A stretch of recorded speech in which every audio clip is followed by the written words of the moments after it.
அஸ்ஸலாமு அலைக்கும் வரஹ்மத்துல்லாஹி வபரகாத்துஹு.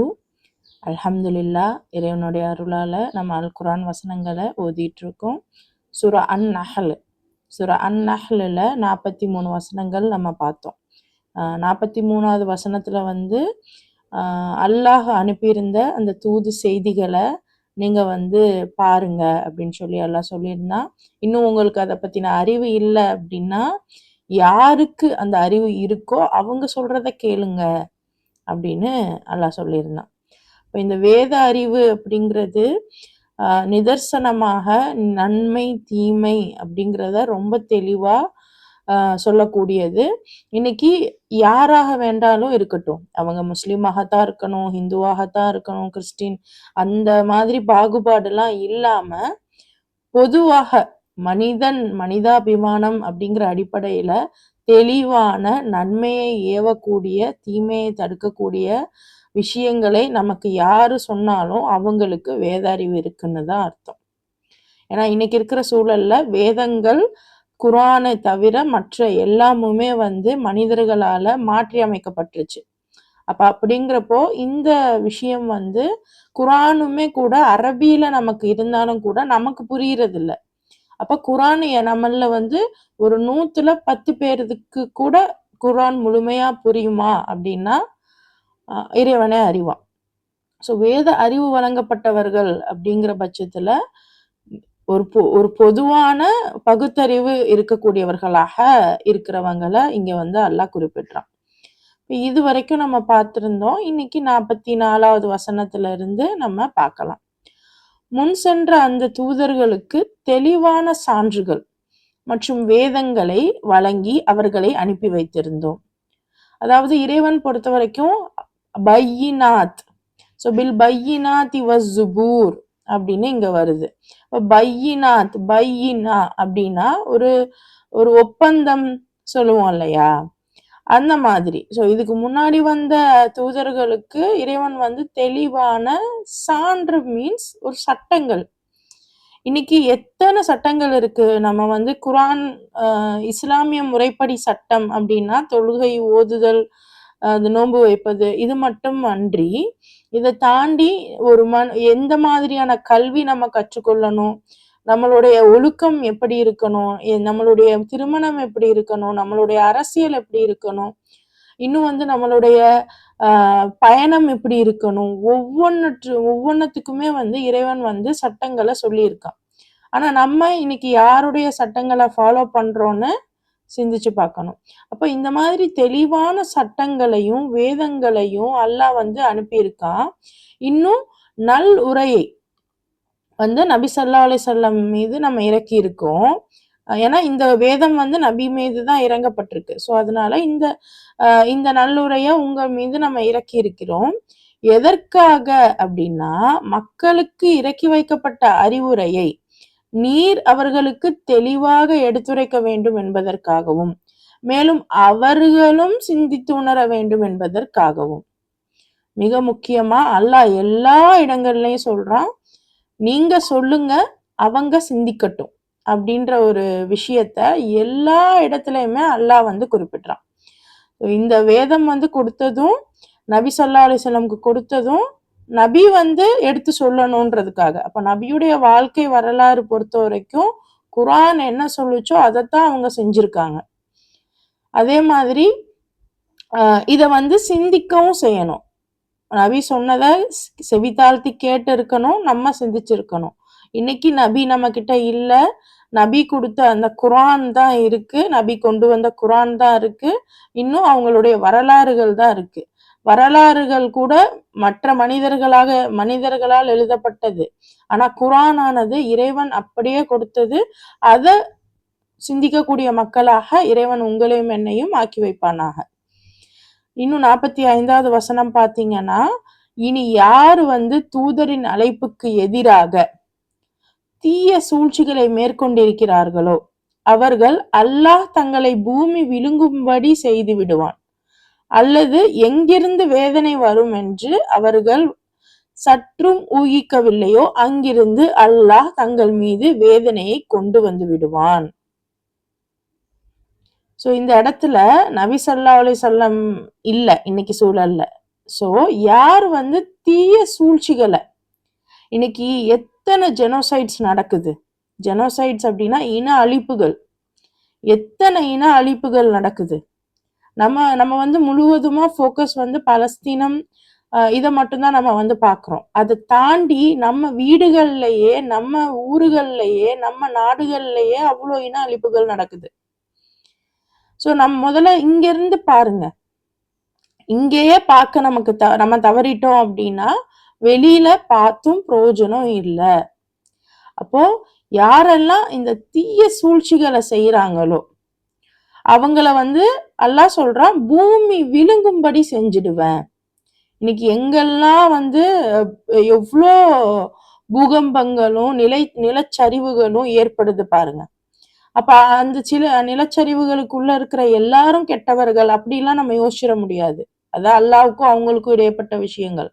ஆனா நம்ம இந்த பூமியில சூழ்ச்சிகள் செய்யக்கூடியவர்களாக இருக்கும் பட்சத்தில், அல்லது வேற யாராவது நமக்கு சூழ்ச்சிகள் செய்யக்கூடியவர்களாக இருக்கும் பட்சத்தில் நாம யாருக்கும் சாபம்லாம் விட தேவையில்ல. அல்லாவே இங்க வந்து ஏன்னா குர்ஆன்ல வந்து அல்லாஹ் சொல்றது எல்லாமே அவன் நமக்கு கொடுக்கக்கூடிய வாக்குறுதி, அவங்க நமக்கு கொடுக்கக்கூடிய பையத்து. அப்போ அவன் சொல்றான், பூமி விழுங்கும்படி நான் செஞ்சிடுவேன். அவங்க கொஞ்சம் கூட யூகிக்காத அளவுக்கு வேதனை அவங்களுக்கு வந்து சேரும் அப்படின்னு அல்லாஹ் சொல்றான். எத்தனை இன அழிப்புகள், எத்தனை மக்களை கொன்று குவிச்சு இன்னைக்கு நம்ம இருக்கோமோ அத்தனைக்கும் அதற்கான விலைய நம்ம கொடுத்துதான் ஆகணும். 46வது வசனத்துல இறைவன் சொல்றான், அவர்கள் நடந்து திரிந்து கொண்டிருக்கும் போதே திடீரென்று அவ்வேதனை தங்களை பிடித்துவிடும், அல்லது தங்களுக்கு வரக்கூடிய துன்பத்தை பற்றி அஞ்சி கொண்டிருக்கும் போதே அதிலிருந்து தப்பிப்பதற்கான வழிகளை மும்முரமாய் சிந்தித்து கொண்டிருக்கும் நிலையிலேயே அது அவர்களை பிடித்து கொள்ளும் என்பன போன்ற பேரபாயங்கள் ஏற்படாது என அவர்கள் அச்சமற்று இருக்கிறார்களா?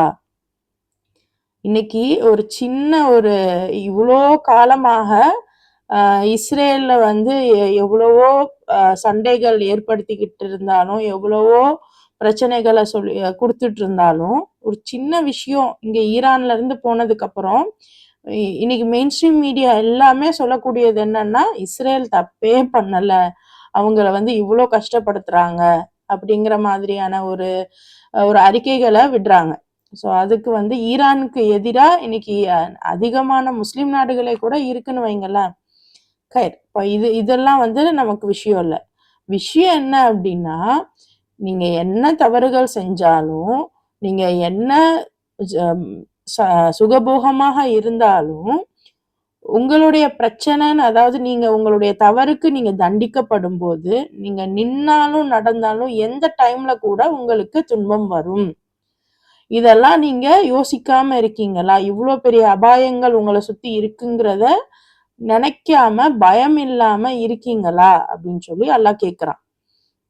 அல்லாஹ் என்ன செய்ய நாடினாலும் அவனை இயலாமலாக்குவதனுடைய வலிமை யாருக்குமே இல்லை.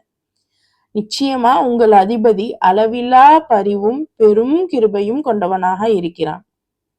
அப்போ ஒருத்தவங்களுக்கு எதிரா நம்ம சூழ்ச்சி செஞ்சு அதுல நம்ம வெற்றி அடைஞ்சிட்டோம் அப்படின்னு நம்ம நினைக்கிற அந்த நேரத்துல அல்லாஹ் சொல்றான், உங்களுடைய சூழ்ச்சியினால அந்த பேரபாயங்கள் உங்களையே வந்து வீழ்த்தும். அது உலக அரசியலாக இருந்தாலும் சரி, உங்க வீட்டு அரசியலாக இருந்தாலும் சரி, எந்த இடத்துல ஃபிட் பண்ணி பார்க்கணுங்கிறத நீங்க தான் ஃபிட் பண்ணி பார்க்கணும். இன்னும் 48வது வசனத்துல, அல்லாஹ் படைத்துள்ள பொருள்களுள் எதையும் இவர்கள் பார்க்கவில்லையா? அவற்றின் நிழல்கள் வலப்பக்கமும் இடப்பக்கமும் அல்லாஹ்வின் திருமுன் எவ்வாறு பணிந்து விழுகிறன என்பதை. இப்படி அனைத்தும் பணிவை வெளிப்படுத்தி கொண்டு இருக்கின்றன. நிழலை பத்தி இங்க பேசுறான் அல்லாஹ். நம்மளுடைய நிழல் பாத்தீங்க அப்படின்னா காலையில ஒரு ஒரு இடது பக்கமோ, மாலையில வரும்போது வலது பக்கமோ, இந்த மாதிரி வந்து அதனுடைய சைட்ஸ் வந்து மாறும். ஆனா நம்மளுடைய நிழலை அல்லாஹ் என்ன சொல்றான், எனக்கு பணிஞ்சு அது விழுது அப்படிங்கிறான். நம்மளுடைய நிழல் மட்டும் இல்ல, உலகத்துல உள்ள எல்லா பொருள்களுக்கும் அதுக்குன்னு ஒரு நிழல் இருக்கு. அது இடப்பக்கமும் வலப்பக்கமும் திரும்பிட்டே இருக்கு. இத வந்து அல்லாஹ் எனக்கு இது அடிபணியுதுன்னு சொல்றான். அப்போ ஏன்னா இன்னைக்கு வந்து நம்மளுமே யோசிச்சு பாருங்களேன். நம்ம நினைப்போம் நம்ம இஷ்டத்துக்கு தான் எல்லாம் பண்றோம் அப்படின்னு. ஆனா ஒரு சில விஷயங்கள் மட்டும்தான் நம்ம இஷ்டத்துக்கு பண்றோம். பல விஷயங்கள் இறைவன் என்ன நினைக்கிறானோ அதைத்தான் நம்ம பண்றோம். நம்மளுடைய நிழல்லாம் நம்மளை கேட்டா நிழல் விழுது அந்த மண்ணுல. ஆனா அல்லாஹ் சொல்றான் அந்த நிழல் எனக்கு பணிஞ்சு விழுதுங்கிறான். இறைவன் பாதுகாப்பானாக. அப்ப அவனுடைய தன்மைய நிழலை வச்சு நமக்கு சொல்றான். வானங்கள் பூமியில் உள்ள எல்லா உயிரினமும் வானவர்களும் அல்லாஹ்க்கு முன்னாடி சிரம் பணிந்துட்டு இருக்காங்க. அவங்க ஒரு காலும் ஆணவம் கொள்வது இல்ல. அப்போ சூழ்ச்சி செய்யக்கூடியவர்கள் அப்படின்னு பேசிட்டு அல்லாஹ் இந்த ஆணவம் கொள்றது இல்லைன்னு பேசுறான். அப்போ யாரு சூழ்ச்சி செய்வாங்க? எனக்கு மீறியா நீ?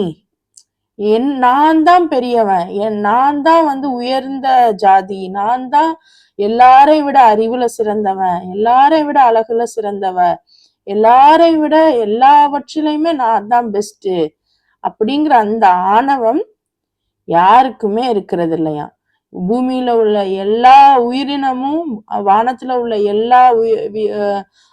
எல்லா படைப்புகளும் வானவர்களும் அல்லாவுக்கு சிரம் பணிஞ்சிட்டு இருக்காங்களாம். அப்போ இதன் மூலமா அல்லாஹ் சொல்றான் ஆணவம் அவங்க கொள்றது இல்ல அப்படிங்கிற அந்த விஷயம் நமக்கு தான் சொல்றான். இவங்கெல்லாம் ஆணவம் கொள்ளல, நீங்க ஏன் ஆணவம் கொள்றீங்க? நீங்க ஆணவம் கொள்றதுனாலதான் சூழ்ச்சி செஞ்சு மத்தவங்களை வீழ்த்த நினைக்கிறீங்க. அதை செய்யாதீங்க அப்படிங்கிறத அல்லாஹ் ரொம்ப தெளிவா நமக்கு எடுத்து உரைக்கிறான்.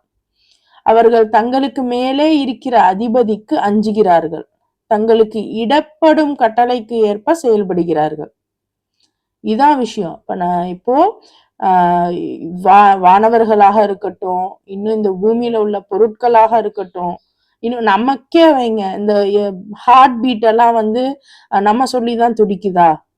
நிழல்லாம் வந்து நம்ம சொல்லிதான் விழுதா? மூச்சு விடுறதெல்லாம் நம்ம சொல்லிதான் அது செய்யுதா? அல்லாஹ் சொல்றான். அல்லாஹ் ஒவ்வொரு உறுப்புக்கும் ஒவ்வொரு படைப்புக்கும் இந்தந்த கட்டளை இட்டிருக்கான். அந்தந்த கட்டளைகளை அது செவ்வண்ணேன்னு செய்யுது. அப்போ இது வந்து நம்ம ஏத்துக்கிடணும். அதான் அல்லாஹ் சொல்றான், நான் என்ன கட்டளை இடுறேனோ அதெல்லாம் கேட்டு அது அதனுடைய வேலைய பார்த்துட்டு இருக்கு. இன்னும் அல்லாஹ் கட்டளை இடுறான், 2 கடவுளை ஏற்படுத்திக்காதீங்க. இறைவன் வந்து ஒருவன் தான், எனக்கு மட்டுமே நீங்க பயப்படுங்க. இன்னைக்கு எத்தனையோ கடவுள்கள், 2 மட்டும் இல்ல. நான் வந்து என்னுடைய கல்விக்கு ஒருத்தவர் சொல்றதைத்தான் நான் கேட்கிறேன். அவர் கொடுக்குற சட்டங்களை கேட்கிறேன். அரசியலுக்கு வேறொருவர் கொடுக்குற சட்டங்களை கேட்கிறேன். இன்னும் வந்து வியாபாரத்துக்கு வேற ஒரு சட்டங்கள். அல்லாஹ் தானே சட்டம் விடுபவன். அப்ப அதுக்குன்னு அல்லாஹ்வுடைய சட்டங்களை ஃபாலோ பண்றவங்களை நம்ம ஃபாலோ பண்ணக்கூடாதான்றதெல்லாம் இல்லை. ஏன்னா இன்னைக்கு காலத்துல நம்ம வந்து டைரக்டா அல்லாஹ்வுடைய சட்டங்கள், நபி ஸல்லல்லாஹு அலைஹி வஸல்லம் நமக்கு கொடுத்த விஷயங்கள் இன்னைக்கு நடைமுறையில இருக்கா அப்படின்னா இல்ல. அதான் உண்மை. அப்போ இருந்தாலும் நல்லது எது கெட்டது எதுன்னு கொஞ்சமாவது நம்ம சிந்திச்சு நம்மளுடைய செயல்கள்ல ஈடுபடுத்தணும். ஒரு உணவு சமைக்கிறதாக இருக்கட்டும், ஒரு ஒரு நடைமுறை இதுல வந்து எப்படி உறவுகளை பேணக்கூடியவர்களாக இருக்கிறோம். இன்னைக்கெல்லாம் பாத்தீங்கன்னா உறவுகள் அம்மா அப்பாங்கிறத தாண்டி அந்த 2வது கேட்டகரி, அந்த மாமியார் நாத்தனார் இந்த மாதிரி இதெல்லாம் ஃபுல் அண்ட் ஃபுல் டாக்ஸிக். அவங்கெல்லாம் வந்து நமக்கு ரொம்ப வந்து தீயவர்கள் அப்படிங்கிறதையே ஒரு கண்டென்ட்டா வச்சு எல்லாருமே போடுறாங்க. யாராவது ஒருத்தவங்க நம்மளுடைய நம்மளுடைய கணவர் வீட்டு ஆட்கள் நல்லவங்க, அவங்கள நம்ம நல்லபடியா பாத்துக்கிறணும் அப்படிங்கிற மாதிரியான கண்டென்ட் போட்டாவே அதை வந்து அபூர்வமா பார்க்கக்கூடிய ஒரு சூழல்ல இன்னைக்கு நம்ம எல்லாரும் இருக்கோம். அப்போ நம்ம யாருடைய அந்த பேச்சை கேட்கிறோம்? ஒரு பொதுவா இயற்கையா இருக்கிற விஷயங்கள், எல்லா மனிதர்களும் வந்து இயல்பானவங்க தான். யாரும் வந்து இன்னொருத்தவங்களை கெடுத்து விட்டு வாழணும்னு நினைக்கக்கூடியவங்க ரொம்ப ரேர், அதெல்லாம் சைக்கோபாத். ஆனா தொடர்ந்து இந்த மாதிரியான ஆட்களையே நமக்கு வந்து இந்த மீடியாஸ் காமிக்க காமிக்க அது கண்டென்ட், அந்த கண்டென்ட்டை நீங்க பண்ணீங்கன்னா உங்களுக்கு வியூஸ் போகுங்கிறதுக்காக நீங்களும் அதை செய்ய செய்ய எவ்வளவு பெரிய விஷயமா மாறுது. அப்போ இறைவன் உறவுகளை பத்தி அழகா சொல்லி அவங்கள அழகா வடிவமைச்சு உங்களுக்கு கொடுத்தா அவங்களெல்லாம் டாக்ஸிக்குன்னு நீங்க காமிச்சு அவங்கள விட்டு விலக சொல்றீங்க. அப்ப இந்த இடத்துல நம்ம யார கடவுளா வச்சிருக்கோம், யாரு பேச்ச கேட்கிறோம்? இப்ப இதுதான் கடவுளுக்கு ஒரு நுணுக்கமான விஷயம். நீங்க வந்து 2 கடவுளா ஆக்கிக்காதீங்க. சோ இது வந்து அந்த 2வது கடவுள் யாரு, நீங்க தான் முடிவு பண்ணணும். உங்களுடைய வாழ்க்கையில, நம்மளுடைய வாழ்க்கையில இயற்கையான விஷயம்னு ஒண்ணு இருக்கும், செயற்கையான ஒரு விஷயம்னு ஒண்ணு இருக்கும். இயற்கையான விஷயம்தான் அல்லாஹ்வுடைய கட்டளைகள்.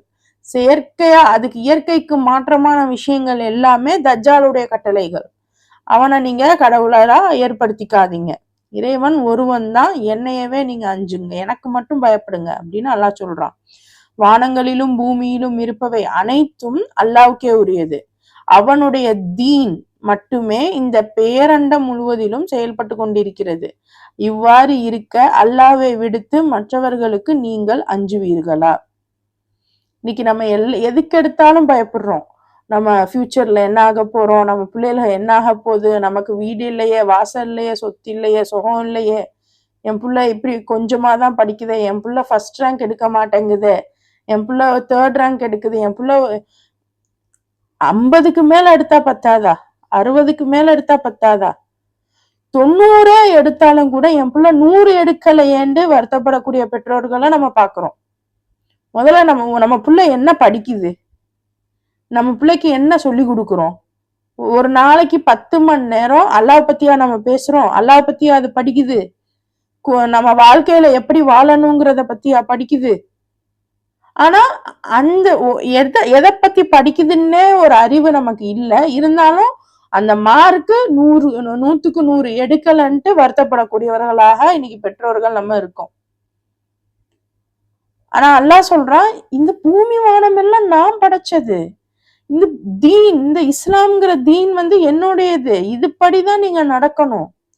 நம்ம இஸ்லாம்ங்கிறது ஒரு மதம்னு நினைச்சுக்கிட்டு இருக்கோம். இஸ்லாம்ங்கிறது ஒரு வாழ்க்கை முறை. நீங்க இப்படிதான் சாப்பிடணும், இப்படிதான் தண்ணி குடிக்கணும், யாராவது இப்படிதான் உங்க சோசியல் எட்டிக்குவெல்லாம் வந்து இன்னைக்கு கார்பரேட் காரன் சொல்லி கொடுத்தா அதை நம்ம பெருமையா நினைச்சு படிக்கிறோம். அவன் சொல்ற சோசியல் எட்டிக்லாம் வேற. நீங்க வந்து உங்களை நீங்க நிலைநிறுத்துக்க மத்தவங்க மேல பழிய தூக்கி போடுங்க அப்படின்னு சொல்லி கொடுக்கக்கூடிய அந்த சோசியல் வரம்புகளை நம்ம அபூர்வமா நினைச்சு படிக்கிறோம், கத்துக்கிறோம். ஆனா அல்லாஹ் சொல்றான், ஒருத்தவங்களை நீங்க சூழ்ச்சி செய்யவே கூடாது, ஒருத்தவங்களை நீங்க கண்ணியமா நடத்தணும், ஒருத்தவங்களுக்கு முடியக்கூடிய வேலையத்தான் நீங்க கொடுக்கணும், அவங்களுடைய சம்பளத்தை நீங்க அதாவது கூலிய நீங்க உடனடியா கொடுக்கணும். இதெல்லாம் இறைவன் சொல்றான். கம்யூனிசம் வந்து இறைவன் சொல்றதை விட சிறப்பா யாரும் சொல்ல முடியாது. ஒரு லீடர்ஷிப் குவாலிட்டி இறைவன் சொல்றதை விட சிறப்பா யாரும் சொல்லித்தர முடியாது. ஆனா நம்ம பிள்ளைங்க படிக்கக்கூடிய ஸ்கூல் சப்ஜெக்ட்ஸ் எதை பத்தினதுன்னு முதல்ல நீங்க தெரிஞ்சுக்கோங்க, நம்ம தெரிஞ்சுக்கிடணும். ஸ்கூல் சப்ஜெக்ட்ஸ் என்னன்னு நம்ம பேரண்ட்ஸ்ல எத்தனை பேருக்கு தெரியும் சொல்லுங்க? அப்ப நீங்க எதுக்கு நம்ம பயப்படுறோம்? இன்னைக்கு வந்து நம்ம குழந்தைங்களை வந்து ஸ்கூல்ல வந்து 12-10 மணி நேரம் படிச்சாலும், ஸ்கூலுக்கு டியூஷன் எல்லாம் ஒரு 10 மணி நேரம் படிச்சாலும் அதுக்கு நம்ம ரெடியா இருக்கோம். ஆனா பிள்ளைய தொலை வைக்க நம்ம ரெடியா இல்ல. சின்ன பிள்ளையில இருந்து அதை தொலை வைக்காம ஒரு வயசு வந்ததுக்கு அப்புறம் தொழுகுன்னா அது எப்படி தொழுகும்? முதல்ல தொழுகன்னா என்னன்னே நமக்கு தெரிய மாட்டேங்குது. அது ஏதோ வந்து ஒரு வணக்க வழிபாடு, அல்லாவுக்காக நம்ம செய்யறதுன்னு நம்ம நினைச்சிட்டு இருக்கோம். இல்ல, எல்லாமே நமக்காக செய்யறது. வாக்கிங் போக சொல்றாங்க, ஜாக்கிங் போக சொல்றாங்க. ஆனா நீங்க நம்ம இப்ப ரீசெண்டா கூட அந்த சேலஞ்ச் பண்ணி பார்த்தோம். ஒரு நாளைக்கு நம்ம தொழுகிறோம் அப்படின்னா அந்த 5 வேளையும் டைம் எடுத்து பாத்தீங்கன்னா 1 மணி நேரம் வருது மினிமம் ஒரு மேக்சிமம். 5 வேளை தொழுகிறது வந்து கிட்டத்தட்ட நமக்கு 1 மணி நேரம், அட்லீஸ்ட் ஒரு ½ அன் ஹவர் ஆகுது வருது. நீங்க என்ன சொல்றாங்க, ½ அன் ஹவர் நீங்க சும்மா நடங்க, டெய்லி நடங்க அப்படிங்கிறது நமக்கு சொல்லப்படுது. ஆனா நீங்க தொழுதீங்கன்னா அது நடக்கிறதே தேவையில்லை, அந்த அளவுக்கு நீங்க ப்ராப்பரா தொழுதாவே போதும். ஆனா நம்ம என்ன பண்றோம், தொழுகிற இடத்துல சோம்பல் பட்டுட்டு இல்ல உட்கார்ந்துட்டு தொழுகிறோம். ஏதோ ஒரு சாட்டு போட்டு சொல்லி கால் வலிக்குது கை வலிக்குதுன்னு சொல்லிட்டு உட்கார்ந்துட்டு தொழுகிறோம். அதே டாக்டர் என்ன சொல்றாங்க, கை கால் வலிக்கு நடங்கன்னு தான் சொல்றாங்க. அப்ப இதுக்கு நம்ம தொழுகிற இடத்துல நம்ம ஒழுங்கா தொழுதாவே போதும். சோ இது மாதிரி அல்லாவுக்கு பயப்படாம நீங்க வேற யாருக்கு பயப்படுறீங்க அப்படின்னு அல்லாஹ் கேக்குறான். மேலும் உங்களுக்கு கிடைத்துள்ள அருட்கொடைகள் எல்லாம் அல்லாவிடமிருந்து வந்ததுதான். உங்களுக்கு ஏதாவது கஷ்டகாலம் வந்துவிடுமாயின் நீங்களே உங்கள் முறையீடுகளை எடுத்துக்கொண்டு அவனிடமே ஓடுகிறீர்கள். அதாவது கஷ்ட காலம் வந்துச்சுன்னா அப்ப மட்டும் அல்லாஹ் கிட்ட போறீங்க. இன்னும் அந்த கஷ்ட காலத்தை அல்லாஹ் உங்களை விட்டு நீக்கிட்டா உங்கள ஒரு பிரிவினர், அல்லாஹ் சொல்றான், என்கிட்ட வர்றதுல ஒரு பிரிவினர் என்ன பண்றாங்க, அல்லாஹ்வோட சேர்த்து மற்றவங்களையும் இணையாக்கிடுறாங்க. அல்லாஹ்வோட சேர்த்து மற்றவங்களையும் இணையாக்கிடுறாங்க.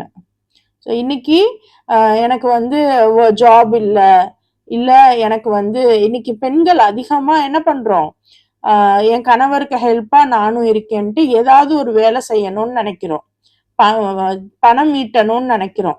அது வரைக்கும் ஒன்றும் தப்பில்லை, நமக்கு உரிமை இருக்கு, நம்ம வந்து சம்பாதிக்கலாம், எல்லாம் ஓகே. அதுக்காக நம்ம தேர்ந்தெடுக்கக்கூடிய வழின்னு ஒண்ணு இருக்குல்ல. அதாவது இன்னைக்கு என்ன பண்றோம், நான் என்னுடைய முகத்தை நான் வெளிக்காட்ட மாட்டேன், என்னுடைய முகத்தை நான் வந்து எதுலையும் இது பண்ண மாட்டேன். ஆனா நான் மேக்கப் போட்டு அந்த ஃபேஸை வந்து நான் என்னோட இன்ஸ்டாகிராம் ப்ரொஃபைல், என்னோட ப்ரொஃபைல்ஸ்ல நான் வைப்பேன். அது ஹிந்து பொண்ணா இருந்தாலும் சரி, முஸ்லீம் பொண்ணா இருந்தாலும், பொண்ணு தானே. அல்லாஹ் என்ன சொல்றான், முஸ்லீம் பெண்களை மட்டும் நீங்க உங்க ஆடை அலங்காரத்தை காமிக்காதீங்கன்னு சொல்றானா? பெண்களுக்கு பொதுவா சொல்றான். அப்போ அந்த பெண்கள்னு வரும்போது எந்த பெண்ணா இருந்தாலும் சரி, முஸ்லீம் பெண் மட்டும் இல்ல, நார்மலா உன்னுடைய கணவனுக்கு காமிக்கக்கூடிய அந்த அழக வெளியாட்களுக்கு காமிக்கக்கூடிய இந்த உடையாக இருக்கட்டும், உடையை வடிவமைக்கிறது பெண்கள் தான் வடிவமைக்கிறோம். ஆக்சுவலா பெண்களை விட ஆண்கள் ரொம்ப அழகாவே வடிவமைப்பாங்க. ஆனாலும் இன்னைக்கு பெண்களுக்கு அந்த வசதிகள் இருக்கிறதுனால உடை வடிவமைக்கிறதுல ரொம்ப மோசமான முறையில ட்ரெஸ்ஸஸ் தச்சு தராங்க. ரொம்ப தங்களுடைய உடல் அங்கங்கள் வெளியே தெரியும்படியும் டிரான்ஸ்பரண்டாகவும் டைட்டாகவும் புர்கா கூட பிடிச்சு போடக்கூடியவர்களாக நம்ம இருக்கோம். அதே மாதிரி மேக்கப்பு, அதே மாதிரி உணவு பொருட்கள்ல இப்ப கொஞ்சம் காலத்துக்கு முன்னாடி நம்மளுடைய சிஸ்டர்ஸ்ல ஒருத்தவங்க வந்து சொன்னாங்க, இந்த மாதிரி நான் வந்து ஸ்நாக்ஸ்லாம் செஞ்சு கொடுத்துட்டு தான் இருந்தேன், வித்துட்டு தான் இருந்தேன். ஆனா அந்த ஸ்நாக்ஸ்லாம் வந்து கொஞ்சம் உடலுக்கு கெடுதியா இருக்கு, லைக் கேக்காக இருக்கட்டும், பஃப்பாக இருக்கட்டும், ஏதோ ஒண்ணு, இதெல்லாம் வந்து என் பிள்ளைக்கு நான் தரமாட்டேன், அப்ப இதை நான் எப்படி விற்கிறது, அதனால நான் அதை செய்யலை, அதை நான் விட்டுட்டேன் அப்படின்னு சொல்லி சொன்னாங்க. ஸோ இந்த மாதிரி இருக்கணும். இப்போ இந்த இடத்துல அல்லாஹ் எனக்கு சம்பாத்தியம் வேணும் தான், ஆனா அல்லாஹ் அந்த ஒரு இயற்கையான ஒரு ஒரு ஒரு மனிதாபிமானம்னு ஒண்ணு இருக்குல்ல, அல்லாஹ் சொல்றான் உங்களுக்கு என்ன பிடிக்குமோ அதை தான் நீங்க மற்றவங்களுக்கு செய்யணுங்கிறான். ஸோ அந்த மாதிரி என் பிள்ளைக்கு இதை நான் தரமாட்டேன், இதை எப்படி நான் விற்கிறதுன்னு சொல்லிட்டு அந்த சிஸ்டர் வந்து அதை செய்யலை. அப்ப இவங்களுடைய குணம் எப்படி? இதுவே அப்போ கஷ்டகாலம் முடிஞ்ச பிறகு இறைவனோட சேர்த்து இறைவன் இல்லாதவனையும் இணையாக நம்ம ஆக்குறோம். இப்ப எனக்கு வந்து ஒரு பிரச்சனை முடிஞ்சு எனக்கு தீர்வு வருது, அந்த தீர்வுல 2 விஷயம் இருக்கு. எந்த ஆக்குபேஷனும் நம்ம எடுக்கலாம், எந்த தொழிலும் எடுக்கலாம், டெய்லரிங்கா இருக்கட்டும், குக்கிங்கா இருக்கட்டும், டீச்சிங்கா இருக்கட்டும், எதுவும் எடுக்கலாம். ஆனா அதுக்குள்ளயும் 2 விதம் இருக்கு. நேர்மையான விஷயம்னு ஒண்ணு இருக்கு, இறைவன் தடுத்ததுன்னு ஒண்ணு இருக்கு. நான் வந்து எனக்கு நான் அதை செஞ்சுக்கிறல, மத்தவங்களுக்கு தானே அதை செய்யறேன் அப்படின்னு சொல்லிட்டு நம்ம உள்ள போயிடாம அது கூட இணையாக்குறதுன்னு தான் அர்த்தம். ஏன்னா இறைவன் சொன்ன விதிய மாத்தி இன்னொருத்தவங்க சொல்ற விதியை நம்ம எடுக்கிறோம்ல. இப்போ சாதாரண ஒரு மேக்ஸ்ல a square plus b square equal to 2ab, இது ஒரு விதி. இத கொண்டு போயிட்டு நான் வேற ஒரு விதியோட ஜாயின் பண்ணி நான் சொல்றேன் அப்படின்னா மத்தவங்க சிரிச்சிருவாங்க. இன்னும் என்னோட ஸ்கூல் மிஸ்ஸா டீச்சரா இருந்தா திட்டுவாங்க, என்ன தப்பு தப்பா சொல்றேன்னு. யாரோ உருவாக்குன இந்த விதிக்கே நம்ம அது மாதிரி செயல் அத அப்படியே சொல்லலைன்னா நமக்கு தப்புங்கிற பட்சத்துல அல்லாஹ் சொன்ன விதியை நம்ம மீறினா, நான் மீறல அவங்கதான் மீறுறாங்க, அதுக்கு நான் துணை மட்டும் புரியுறேன், இது என்னோட ப்ரொஃபஷன் அப்படின்னு சொல்லிட்டு நம்ம இருக்கோம் அப்படின்னா இதுதான் அல்லாவுக்கு இணையாக்குறது. சோ மற்றவர்களையும் அல்லாவுக்கு இணையாக்க தொடங்குறாங்க. இன்னும் 55வது வசனத்துல அல்லாஹ் சொல்றான், அல்லாஹ் அவங்களுக்கு செஞ்ச பேருதவிக்கு நன்றி கொள்வதற்காக சரி நன்கு அனுபவித்துக் கொள்ளுங்கள், விரைவில் அதன் விளைவை தெரிந்து கொள்வீர்கள். அதாவது அல்லாஹ் உங்களுக்கு இவ்வளோ பெரிய அருட்கொடை கொடுத்திருந்தும் நீங்க அல்லாஹ்வுடைய விதிய மீறி நீங்களா ஒரு விதிய, ஷைத்தான் உங்களுக்கு கொடுத்த விதிய, இறைவன் மறுத்த விஷயங்களை நம்ம செய்யறோம் அப்படின்னா, இறைவன் மறுத்ததுன்னு நமக்கு எப்படி தெரியும்? நம்மளுடைய மனிதாபிமானத்துக்கே தெரியும், நம்மளுடைய மனசாட்சிக்கே தெரியும் இது சரி இது தப்பு, இதனால பிறர் பாதிப்படைவாங்க, இதனால நமக்கே பாதிப்பு சேரும், இது இன்னொருத்தவங்களுடைய உழைப்ப சுரண்டி வரக்கூடிய விஷயம் அப்படின்னு நமக்கே தெரியும். அப்ப இதெல்லாம் தெரிஞ்சும் அதை நம்ம செஞ்சதன் விளைவு இதுக்கு இப்ப நீங்க நல்லா நமக்கு லாபம் கிடைக்கும், நம்ம நல்லபடியா இருப்போம், நம்ம சொகுசா வாழுவோம், நம்ம நல்லா ஃபேமஸா இருப்போம். இன்னைக்கு அப்படித்தானே இன்ஸ்டாகிராம்லயும் சரி மற்ற சோசியல் மீடியாலயும் சரி தங்களுடைய உடலை காமிக்கக்கூடிய பெண்கள் தான் ரொம்ப ஃபேமஸா இருக்காங்க. தன்னுடைய திறமைங்கிற பேர்ல மற்றவங்களை டெம்ப்ட் பண்ணக்கூடிய இந்த ஃபுட் பிளாக்ஸா இருக்கட்டும், மற்றவங்களை காட்சி பொருளா காட்டக்கூடிய ஃபேஷன் விளாக்ஸா இருக்கட்டும், பியூட்டி விளாக்ஸா இருக்கட்டும், இதெல்லாம் நம்ம நினைப்போம் இவங்கெல்லாம் நல்லா இருக்காங்களே, நல்லா இவங்களுக்கு ரீச் கிடைக்குதே அப்படின்னு. ஆனா அல்லாஹ் சொல்றான், இதெல்லாம் நீங்க நல்லா அனுபவிச்சுக்கோங்க, விரைவுலைய கூடிய சீக்கிரம் உங்களுக்கு என்ன ஆகுதுங்கிறத பாருங்க அப்படின்னு அல்லாஹ் இங்க சொல்றான். நாம் இவர்களுக்கு அளித்தவற்றிலிருந்து ஒரு பங்கை எவற்றின் உண்மையான நிலையை இவர்கள் அறிந்திருக்கவில்லையோ அவற்றுக்கு ஒதுக்குகிறார்கள். அல்லாஹ்வின் மீது சத்தியமாக இல்லாத ஒன்றை எவ்வாறு நீங்கள் புனைந்தீர்கள் என்று உங்களிடம் நிச்சயம் விசாரணை செய்யப்படும். இப்போ அல்லாஹ் நமக்கு எல்லாமே கொடுத்திருக்கான், நமக்கு அறிவு கொடுத்திருக்கான், நமக்கு உடல் ஆரோக்கியத்தை கொடுத்திருக்கான், நமக்கான சுறுசுறுப்பை கொடுத்திருக்கான், நமக்கான திறமைகளையும் கொடுத்திருக்கான். அப்போ கொடுத்ததெல்லாம் வச்சு அல்லாஹ்க்காக தானே நம்ம வேலை செய்யணும். அல்லாஹ்வுக்காக வேலை செய்யறதுன்னா அவனுடைய படைப்புகள் பயன்பெறும் வகையில நம்ம வேலை செய்யணும். ஆனா இன்னைக்கு நம்ம என்ன பண்றோம், நான் அல்லாஹ்வுடைய படைப்பான நான் பயன்பெற்றா போதும், பிறரை விட எனக்கு நான் அதிக முக்கியத்துவம் கொடுத்துட்டு இல்லாத ஒன்றை, அந்த இல்லாத ஒன்றுதான் இன்னைக்கு நம்ம பார்க்கக்கூடிய டாக்ஸிக்கான கண்டென்ட்ஸ். இன்னும் பாத்தீங்கன்னா ஃபேமிலி பத்தின ஓவரால் டாக்ஸிக்கான கண்டென்ட்ஸ் இருக்கும். நீங்க எல்லாரு கையிலயும் போன் இருக்கு, எல்லாருமே ஸ்க்ரோல் பண்றோம், ரீல்ஸ் பாக்குறோம், எல்லாம் பண்றோம், யாரும் பண்ணாம இல்ல. அது சின்ன நம்ம டிவியே பார்க்கல, சீரியலே பார்க்கலன்னாலும் அந்த ரீல்ஸ்ல பார்க்க காமெடியா இருக்கும், ஆனா அவ்வளோ ஒரு வக்கரத்தையும் கொண்டு நிறுத்திடுறாங்க. சோ அந்த மாதிரியான விஷயங்கள்லாம் நீங்க ஒதுக்குறீங்க. அல்லாஹ் எதுக்காக பயன்படுத்தணும், அதுக்குன்னு ரீல்ஸே பண்ணக்கூடாதா, வேற எதுவும் ஃபில்ம்லாம் பண்ணக்கூடாதா அப்படின்னா, இன்னைக்கும் பாத்தீங்கன்னா எத்தனையோ முஸ்லீம் இளைஞர்களும் சரி முஸ்லீம் அல்லாத இளைஞர்களும் சரி நல்ல நல்ல விஷயங்களை காட்சிப்படுத்துவதன் மூலமா நமக்கு அந்த அறிவை கொடுத்துக்கிட்டே இருக்காங்க. லைக் பாத்தீங்க அப்படின்னா அந்த யூடியூப் சேனல்லாம் எனக்கு தெரியல, ஒரு சின்ன பையன்தான், ஒரு இளைஞன் என்ன பண்றாரு அப்படின்னா, தேவையற்ற உணவுகளாக இருக்கட்டும் அல்லது தேவையற்ற நம்மளுடைய பிஹேவியர்ஸ் நம்மளுடைய பாடி பார்ட்ஸை எப்படி நோகடிக்குது அப்படிங்கிறத எடிட்டிங் மூலமா அழகா காமிக்கிறாரு. ஸோ அது ரொம்ப தத்ரூபமா புரியுது, சின்ன குழந்தைங்களுக்கும் அது புரியும். ஸோ இந்த மாதிரி விஷயங்கள் செய்யறாங்க. இன்னும் இன்னொரு ஒரு சேனல் லீ டிவி, அவர் என்ன பண்றாரு, ஒரு ஒரு காமனா ஒரு பிசினஸ்ல இருக்கக்கூடிய பசங்க அவங்களுடைய மைண்ட் செட் எப்படி இருக்கு, அவங்க மைண்ட் செட் எப்படி மாத்திக்கிறணும், பிசினஸ்க்குள்ள இருக்கக்கூடிய பீப்புளுடைய மைண்ட் செட் எப்படி இருக்கு, இத பத்திலாம் அவர் பேசுறாரு. அத வந்து ஒரு வீடியோ ஒரு ஒரு நடிப்பு மாதிரி காமிச்சு வெளிப்படுத்துறாங்க. ஸோ இதெல்லாம் ஹலால் தானே. இதையே நம்ம சிலர் என்ன பண்ணிடுறாங்க, நடிப்பு ஹராம் அப்படின்னு பேசிடுறாங்க. ஸோ அந்த மாதிரி இல்லாம அல்லாஹ் நமக்கு அப்ப அவருக்கு வந்து அந்த திறமை இருக்கு. அத மத்தவங்க பயன்பெறணும்னு செய்றாங்க. ஸோ இந்த மாதிரி இருக்கிறதும் அதே திறமை தான் இருக்கு. அதுக்காக நான் டிக்டாக் பண்றதும், இன்னும் வந்து மோசமான முறையில நான் வந்து ஃபோட்டோஸ் போட்டுட்டு, அது பெண்ணா இருக்கட்டும், ஆணா இருக்கட்டும் 2 பேருக்குமே பொருந்தும். இன்னைக்கு நம்ம பசங்களும் அதாவது வீட்ல பெண்கள் வந்து Facebook, Instagram எதுவும் பண்ணாதீங்கன்னு சொல்லக்கூடிய இடத்துல, ஆண்கள் பண்றப்ப நம்ம பெற்றோர்கள், அம்மா வந்து கேட்க மாட்றாங்க. அம்மாக்கு 2 பேரையும் கரெக்ட்டா பொண்ணு தப்பு பண்ணாலும் அம்மாவ தான் கேட்பாங்க. பையன் தப்பு பண்ணாலும் அம்மாவ தான் கேட்பாங்க. ஆனா இந்த அம்மா என்ன பண்றோம்? பொண்ண மட்டும் கவனமா பார்க்கிறோம். பையன பார்க்கிறதே இல்ல. இறைவன் பாதுகாப்பானாக 2 பேரையுமே நம்ம கரெக்ட்டான முறையில பார்த்து எடுக்கணும். அப்ப இதெல்லாம் தான் அல்லாஹ் சொல்றான். இவங்களுக்கு நான் இவ்ளோ குடுத்தும் இவங்க இஷ்டத்துக்கு இல்லாத ஒண்ணுக்காக ஒரு பங்க ஒதுக்குறாங்க.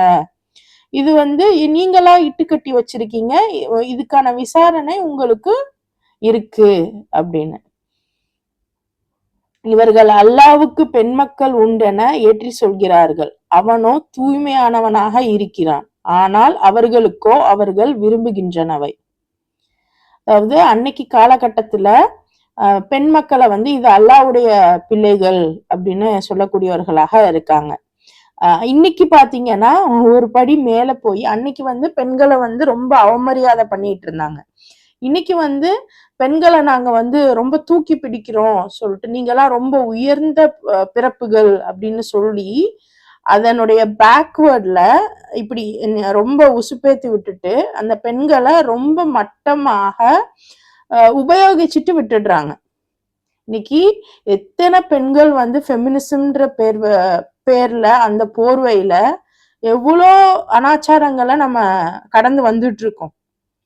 சோ இந்த மாதிரி நீங்கெல்லாம் இறைவனுக்கு நிகரானவங்க இந்த சொன்னது நீங்க வந்து தாய், நீங்க வந்து அம்மன் மாதிரி. சோ அந்த மாதிரி எக்கச்சக்கமான வேர்ட்ஸ் அவங்க பிரயோகிச்சு ஃபெமினிசம் ஃபேக் ஃபெமினிசம் கொண்டு போய் அவங்கள அரை நிர்வாணப்படுத்தி அவங்களோட உழைப்புகளை வந்து சுரண்டி அவங்களுடைய பொறுப்புகள்ல இருந்து பெண்களை என்ன சொல்றது வெளிக்கொண்டு வந்து இப்படிலாம் பண்ணிட்டு இறைவனுக்கு வேற இவங்க வந்து நிகரானவங்கன்னு சொல்லிடுறாங்க. இறைவனுக்கு இவங்க எல்லாம் அப்படின்னு. ஆனா அல்லாஹ் சொல்றான் இவங்கெல்லாம் வந்து எனக்குரியவங்க இல்ல, நான் ரொம்ப தூய்மையானவன். இறைவன் வந்து ரொம்ப தூய்மையானவன் அப்படின்னு சொல்லிட்டு அதை வந்து விளக்குறான். இது ரொம்ப முக்கியம். அல்லாவுடைய பெண் மக்கள் அப்படின்னு சொல்றது வந்து எப்படின்னா இன்னைக்கு சொல்றோம்ல அம்மன்கிறோம், காளிங்கிறோம், எல்லாமே பெண் தாங்கிறோம். ரீசெண்டா நான் கூட கேள்விப்பட்டேன். அதாவது அந்த சாமி அப்படிங்கிறதுக்கு வந்து இப்பெல்லாம் பெண்கள் வந்து தங்களுடைய முகங்களையே வந்து அதற்கு மாடலா கொடுத்து அவங்க முகத்தையே சாமி படமா வரைஞ்சு வீட்டுக்கு கொண்டு போறாங்களாம். இது எந்த அளவுக்கு உண்மைன்னு தெரியல. பட் அப்படி நடக்குது அப்படின்னா அப்ப பாத்துக்குங்க. சோ இந்த மாதிரியான உளவியல்லாம் வந்து நீங்க வச்சுக்கிட்டு இருக்கீங்க, அதெல்லாம் உண்மை இல்லை அப்படின்னு சொல்றான். ஸோ குரான் பொறுத்த வரைக்கும் யாரையும் இழிவும் படுத்தாது, ஏத்தியும் பேசாது. ஆனா நம்ம இன்னைக்கு ஃபெமினிசம்ங்கிற பேர்ல எந்த அளவுக்கு பெண்களை வந்து ரொம்ப மேலே ஏத்தி வைக்கிறாங்கிறத சிந்திச்சுக்கிறேங்க. எங்க பார்த்தாலும் அதுல வேற இன்னைக்கு பெரியாரிசம்ங்கிற போர்வை ரொம்ப இழுத்துக்கிட்டே வராங்க. எங்க போய் முடிய போகுதுன்னு தெரியல. இறைவனே பாதுகாப்பானாக. இவர்களில் யாருக்காச்சும் பெண் குழந்தை பற்றி நற்செய்தி சொல்லப்பட்டால் அவரது முகத்தில் கருமை கவ்விக்கொள்கிறது, துக்கத்தால் அவர் தொண்டை அடைத்துக் கொள்கிறது. இது வந்து அந்த காலத்துல நபி ஸல்லல்லாஹு அலைஹி வஸல்லம் இருந்த காலத்துல பெண் குழந்தை அப்படின்னா அவங்களுக்கு ரொம்ப கஷ்டமாக இருக்கு. இன்னைக்கும் அப்படித்தான். குழந்தை பிறக்கும் போதும் சரி, அதை வளர்க்கும் பெண் குழந்தை வச்சிருக்கிறவங்க கஷ்டப்படுறாங்க. ஆனா அந்த பெண் குழந்தைய இந்த சமுதாயம் வேற மாதிரி இழுத்துட்டு போகுது. ஸோ இந்த மாதிரி இவங்க வந்து முகத்துல வந்து ரொம்ப சோகம் வந்து இருக்கு அப்படின்னு அல்லாஹ் சொல்றான். இன்னும் பெண் குழந்தைன்னு சொன்னாவே கேவலமான செய்தின்னு அவங்க நினைச்சிட்டு இருந்திருக்காங்க. இனி இந்த யார் வந்து இத வந்து யார் இந்த முகத்திலும் விழிக்க கூடாது, மக்களை விட்டு ஒதுங்கி போகணும், அவமானப்பட்டு போற மாதிரி அந்த பெற்றோர்கள் வந்து நினைக்கிறாங்க. ஒரு பெண் குழந்தை பிறந்துருச்சுன்னா அந்த பெண் குழந்தையை வைத்திருப்பதா அல்லது அதனை மண்ணில் புதைத்து விடுவதா அப்படின்னு அவங்க யோசிக்கக்கூடிய அந்த ஒரு அவல நிலையில தான் அன்னைக்கு அந்த சமூகம் இருந்துச்சு. இன்னைக்கும் பெற்றோர்கள் இப்படித்தான் நினைக்கிறாங்க. இன்னைக்கும் அந்த பெண் வந்து வேலைக்கு போனாலும் என்ன பண்ணாலும் பெண் குழந்தை அப்படின்னு சொன்னா வீட்டுல வந்து என்ன மாதிரியான ஒரு நிலையில இருக்காங்கங்கிறத வீட்டுல உள்ளவங்களுக்கு தெரியும். ஒரு வீட்டுல வந்து ஒரு மகனுக்கு வந்து 2 பேரன் புள்ள, இன்னொரு மகனுக்கு வந்து 2மே பேத்தி அப்படின்னா எந்த மகனை வந்து அவங்க நல்லா பார்ப்பாங்கங்கிறது நம்ம எல்லாருக்குமே தெரியும். ஸோ இந்த மாதிரியான சூழல் வந்து எப்பவுமே இருந்துட்டு தான் இருக்கு. தீய தன்மைகளால் வர்ணிக்கப்பட வேண்டியவர்கள் மறுமையின் மீது நம்பிக்கை கொள்ளாதவர்கள் தான். ஆனால் அல்லாவுக்கோ அனைத்தையும் விட உயர்ந்த தன்மைகள் இருக்கின்றன. அவனோ யாவரையும் மிகைத்தவனாகவும் விவேகத்தில் முழுமை பெற்றவனாகவும் இருக்கிறான். இப்போ இந்த மாதிரியான தன்மைகள், இந்த மாதிரியான அந்த ஒரு ஒரு மோசமான இழிவான விஷயங்கள் எல்லாம் வந்து நம்பிக்கை கொள்றவங்க யாரு? இவங்க. அப்படி நம்பிக்கை கொள்றவங்க தான் வந்து தப்பானவங்க. அல்லாஹ் பொறுத்த வரைக்கும் எல்லாத்தையும் விட உயர்ந்த தன்மைகள் இருக்கு அவனுக்கு. சோ அவனுடைய படைப்புகள் எது வந்தாலும் நம்ம அல்ஹம்துலில்லாஹ்னு தானே ஏத்துக்கிடணும். நம்ம வீட்டுல உள்ள பெண்கள் வந்து நமக்கு கஷ்டமா இருக்கு, பிற பிற வீட்டுல உள்ள பெண்களை வந்து நம்ம வந்து இழிவுபடுத்திக்கிட்டு இருக்கிற இந்த ஒரு நிலை, இன்னைக்கு ஃபெமினிசம்ங்கிறது எப்படி இருக்குங்கிறத கொஞ்சம் சிந்திச்சு பாருங்க. அப்ப இதையெல்லாம் வந்து அல்லாஹ் சொல்றான், உங்களுடைய தீமை தான், நீங்க தான் அப்படி வர்ணிக்கப்பட வேண்டியவர்கள். அல்லாஹ் வந்து அப்படி இல்ல, இறைவன் வந்து அப்படி கிடையாது, அவன் வந்து முழுமை பெற்றவனாக இருக்கிறான். ஸோ அல்லாஹ்வுடைய தன்மையை இங்க சொல்றான். அப்ப பெண்கள் னால இருக்கக்கூடிய அந்த இழிவு, அல்லாஹ் வந்து குரான்ல பெண்களை இழிவுபடுத்தல, பெண்களுடைய கண்ணியத்தை இறைவன் குரான்ல காமிக்கிறான். அப்படி நினைக்கக்கூடியவங்க, பெண்கள் இழிவானவங்க அப்படின்னு நினைக்கக்கூடியவங்களைத்தான் நீங்க தான் அந்த தன்மைகளால் வர்ணிக்கப்பட வேண்டியவர்கள்னு சொல்றோம். சுபஹானல்லாஹ். இன்ஷா அல்லாஹ் மீதி வசனங்களை நாம நாளைக்கு பார்க்கலாம்.